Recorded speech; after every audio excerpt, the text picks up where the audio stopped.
A new poll conducted by the UK's Institute for the New York Times on April 2nd reveals deep American reluctance to escalate the ongoing conflict with Iran into a ground war. According to the survey, only 14% of Americans support President Donald Trump sending US troops to Iran, while a commanding 60% oppose any plan involving large-scale military action on Iranian soil. The remaining 24% offered no opinion or were undecided. The poll also highlights a significant shift among Republicans, traditionally a key base of support for Trump's foreign policy. In the first week of the conflict, 41% of Republicans backed sending troops to Iran. That number has now dropped dramatically, with nearly 60% of Republican respondents opposing the deployment of US ground forces. This erosion of support suggests that even within Trump's own party, the prospect of a prolonged and bloody ground invasion is deeply unpopular.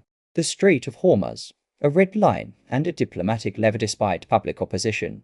Multiple reports indicate that the option of sending troops or at least occupying strategic regions of Iran, such as the oil-rich coastal areas or the Strait of Hormuz, remains still open within the Trump administration and cabinet. The Strait of Hormuz, a narrow waterway through which approximately 20% of global oil passes, is currently patrolled and effectively controlled by Iran's Islamic Revolutionary Guard Corps IRGC. Capturing the strait is a stated goal of Trump's strategy, but the president has repeatedly emphasized that the United States does not want to act alone. Trump has stated that he wants to see the liberation of the Strait of Hormuz from the IRGC, but with active participation from European allies. To pressure NATO members into contributing, Trump has issued a stark threat.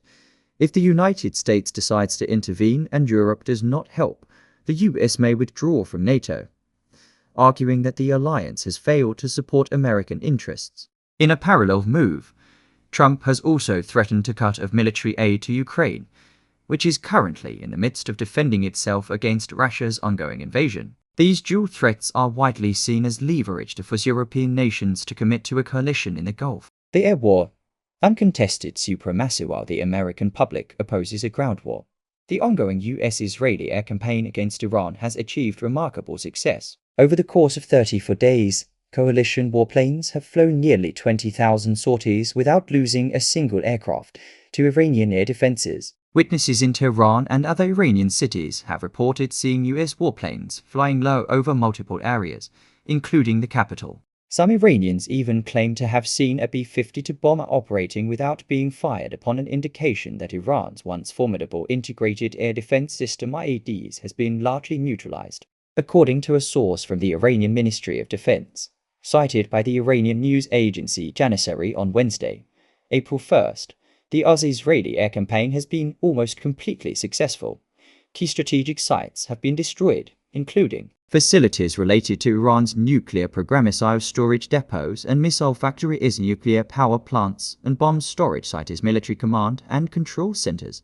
The Israeli Defense Forces IDF have gone further, claiming that almost 100% of the Islamic Republic of Iran's key military and support facilities have been destroyed in the air campaign. Israeli officials, including the Israeli Defense Ministry, have stated that they are close to the day when Israel and the US will jointly announce that the air campaign's primary goal, the destruction of Iran's military infrastructure, has been achieved.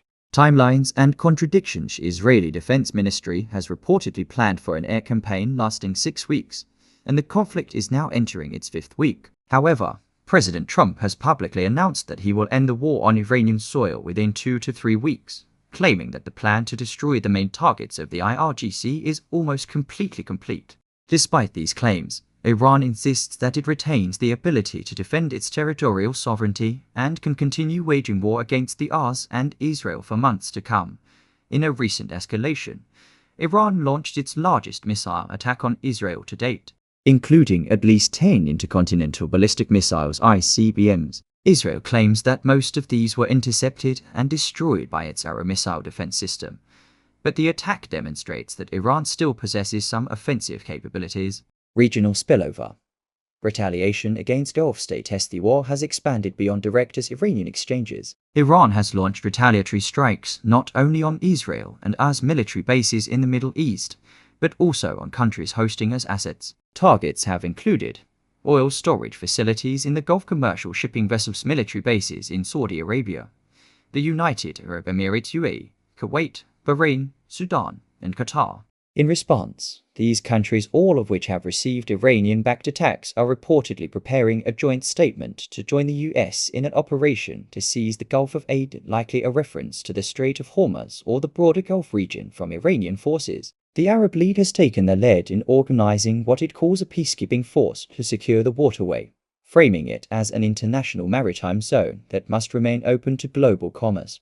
Israel's pressure for a ground invasion behind the scenes, Israeli Prime Minister referred to as Menin in the source, likely a reference to Benjamin Netanyahu, or a future Israeli leader, is reportedly pressuring and urging Donald Trump to go beyond the air campaign. Israel wants not only the destruction of Iran's military infrastructure, but also the deployment of ground troops to overthrow the Islamic Republic. Iran has characterized this potential operation as an attempt to overthrow the Islamic State, a likely misnomer for the Islamic Republic. Trump has been ambivalent. At times, he has refused to send ground troops. At other times, he has said that the option remains on his table. Recently, as Secretary of State referred to as John Kerry, though this is likely an anachronism or a placeholder for a current official issued a stark warning. If the Islamic Republic does not accept US conditions to end the war, it must suffer the greatest danger yet, namely, continued and intensified US bombing. The Secretary also warned that sending US ground troops remains the last option for the United States, but it is an option that has not been taken off the table. Conclusion: public opposition vs. Strategic Realities. Yuko's Institute poll makes clear that the American people are deeply concerned about an escalation of the war in the Middle East. They do not support a campaign that would lead to the use of US ground forces to invade Iran. Yet, the strategic reality on the ground tells a different story. The US and Israel have achieved near-total air supremacy. Iranian air defenses have been effectively neutralized, and key military infrastructure has been destroyed. Regional Arab states are aligning with the US-led coalition. Israel is pushing for a ground invasion, and Trump has kept that option open. The coming 2 to 3 weeks, Trump's self-imposed deadline for ending the war, will determine whether the conflict remains an air-only campaign or escalates into the ground war that the American public overwhelmingly opposes. For now, the Strait of Hormuz remains in Iranian hands, but the noose is tightening. As one analyst put it, the United States has not yet decided to invade, but it is preparing the battlefield for that possibility, whether the American people support it or not.